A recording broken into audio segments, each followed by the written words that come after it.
मैं तो सिर्फ तलाक लेने की कोशिश कर रहा हूँ और हमारा केस अब भी अदालत में चल रहा है। Best wishes for your case mister Umar, लेकिन आज के बाद तुमसे रिश्ता रखना और मुलाकात करना मेरे लिए पॉसिबल नहीं होगा। ज़ैनब प्लीज प्लीज थोड़ा रिलैक्स हो जाओ, ट्राई टू अंडरस्टैंड। जल्दी मत करो, सोचने के बाद कोई फैसला करना। सोचने की जरूरत नहीं, जितना सोचूंगी खुद पर ही मुझे गुस्सा आएगा।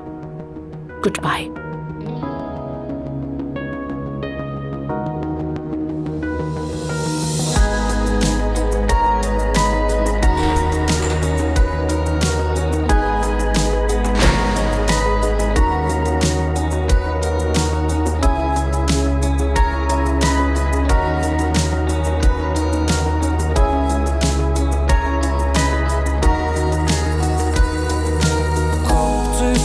Takvimden çıktıysak en dipten gel artık her kimsen.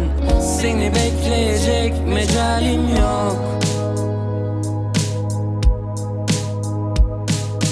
Durdum, duraklara döndüm, sustum, susanlara sövdüm, dövdüm, ben gölgemi dövdüm.